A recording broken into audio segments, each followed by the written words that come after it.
Hi guys, welcome back to my channel. My name is Eve and this is the July TBR. So because of two carryovers from May into June and a very ambitious TBR I had for June and a longer weekend that I have been away on holidays, I could not read two of the books that were actually on the June TBR, so I will be taking them into the July TBR as well. So I will show you now what we will expect here in July, and yeah, I hope you enjoy that. So the first book that I could not finish in June, or I didn't even start it in June, is Mexican Gothic by Silvia Moreno Garcia. So I wanted to read this book already like for a year now, so I will not like postpone it to another month, and I will definitely read it now in July. So we are following Noemi here, who this is set in Mexico in the 1950s, and as you can see from the title, it's a Gothic story, and Noemi gets a letter from her cousin who recently married an Englishman and lives now with him in his mansion in the countryside, and it looks like that her cousin thinks she's haunted or something strange is going on there. Maybe her new husband is a vampire, we will see. I'm really intrigued by this and I want to read it this month. It will happen this month. And the next one that I could not get to in June and I really wanted to is The Girl in the Tower by Catherine Arden. As you can see, this is the one that I'm reading now at the moment, and this is the sequel, the second book in the Winter Night trilogy, the sequel to The Bear and the Nightingale, which was amazing when I read it in April. So I cannot wait to get to this book because I heard that the series is getting better and better, which I cannot believe. How is this possible? Because it got 5 stars from me, in The Bear and the Nightingale in April. So this is the sequel. I cannot say anything about this really, so I just say that in The Bear and the Nightingale we follow Vasya, who is the daughter of a boyar. This is a Russian historical setting, and it's in the countryside. Vasya can talk to spirits. It's very much including the old folklore before Christianity was coming, and we have the so to say the advent of Christianity here in this book, in The Bear and the Nightingale, and we have two entities, death and wrath or war. Oh, I forgot. Death, but two entities, so to say, that fight each other in winter. And we have the Winter King, Morozko, who is deaf as well. And yeah, Vasa can speak to the spirits, to the old legends, and all of the creatures that you expect to live in the world, that were prayed to before Christianity came. And yeah, she will play a very important role there. And I don't want to say anything more because it's so great. So this is the second book, which follows Vasya when she is older, because The Bear and the Nightingale is when she's still very young and also a teenager.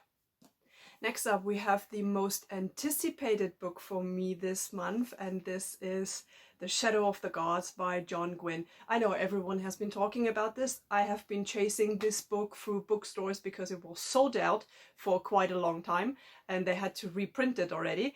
I have a John Gwynne book here already, but I haven't read it yet, Malice, because I haven't got to it, and this is just like, it's so my thing, because this is his new fantasy world that he has been creating. It's Norse mythology inspired and Viking inspired, and this is as far as I get. The gods have been destroying each other, a bit like Ragnarok, if you want so, and they left bones in the earth, or like as artifacts, so to say, behind. And now if you have the if you find the bones and you can do probably armor without it or whatever, you have magical powers, as far as I get that. And I'm really into this because I'm quite sure there is war coming, there is some political intrigue here, plus probably dragons. So I'm really excited for this one. The reviews I have heard so far are amazing, so I can't wait to get to this. Next up, and the actually official last one that I want to give myself on the July TBR, we will have some special mentions, so to say, after that, should I still have time in July, which I don't believe. I will show you another book after that, but it's also the month of sequels now, because I will read Blood and Honey by Shelby Mahorine, which is the second book in what is this? What's this Serpent and Dove trilogy, where Serpent and Dove is the first book that I read in February and I absolutely enjoyed. It was one of the surprises of the year so far, and I cannot wait to actually see what's happening, because in Serpent and Dove we are following Lou, who is a witch, and Reed, who is a witch hunter, who are, by circumstances unfolding, have to get married to prevent Reed to lose his status as the warrior in the society that he has and as a hunter. And you can imagine that a witch and a witch hunter who are married, this is probably not an easy thing. So I really loved it. It was super funny, Serpent and Dove. It was so interesting. It was super tropey, but honestly, I loved it. Sometimes tropes are not always the best thing, but in Serpent and Dove, it was like just really, I loved it. So I cannot wait to get to this, especially because the last one, Gods and Monsters, is coming out in August, and I guess I will read this in September. So now let's have a look what happens actually to the party that we left in the end with Lou and Reed and their friends in the end of Serpent and Dove.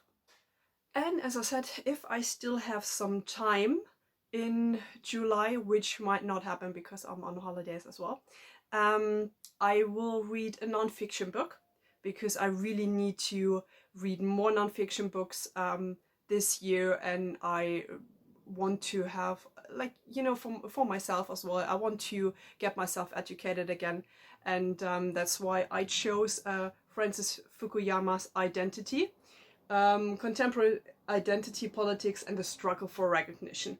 I think that already says a lot, but let's have a look at the I think the description on the back is just really good, so that you have a feeling for what this book is about.